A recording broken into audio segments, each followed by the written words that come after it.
রাত 12:47। শিয়ালদহ স্টেশনের শেষ ট্রেনটা ছাড়ার অপেক্ষায়। সেই রাতে আকাশটা অদ্ভুতভাবে নিস্তব্ধ ছিল। বাতাস নেই, কুকুরের ডাক নেই, শুধু দূরে একটা ট্রেনের হুইসেল। অর্ণব অফিসে দেরি করে ফিরছিল। শেষ ট্রেনটা ধরতেই হবে। প্ল্যাটফর্মে সে লক্ষ্য করল আশ্চর্যভাবে ভিড় নেই, পুরো স্টেশন প্রায় ফাঁকা। ট্রেন এলো, ধীরে ধীরে দরজা খুলল।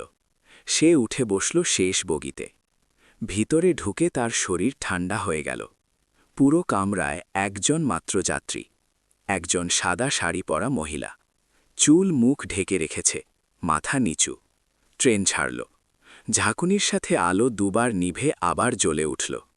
অর্ণব খেয়াল করল মহিলা এক দৃষ্টিতে তার দিকে তাকিয়ে আছে, কিন্তু তার চোখ দেখা যাচ্ছে না, শুধু ফ্যাকাশে মুখ আর ঠোঁটের কোণে অদ্ভুত হাসি।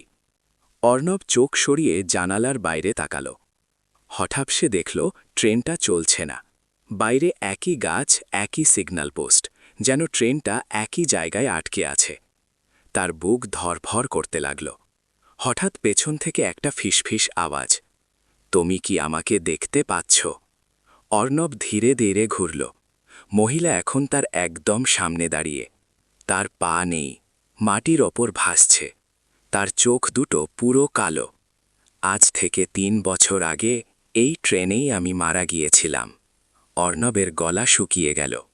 মহিলা ধীরে ধীরে তার কানের কাছে মুখ নিয়ে ফিসফিস করে বলল, আমি শেষ যাত্রী খুঁজছি। হঠাৎ পুরো কামরার আলো নিভে গেল। অন্ধকার, শুধু একটা ঠান্ডা নিঃশ্বাস তার ঘাড়ে। তারপর ট্রেন থামল, আলো জ্বলে উঠল। কামরা ফাঁকা। অর্ণব একা বসে আছে, ঘেমে একাকার।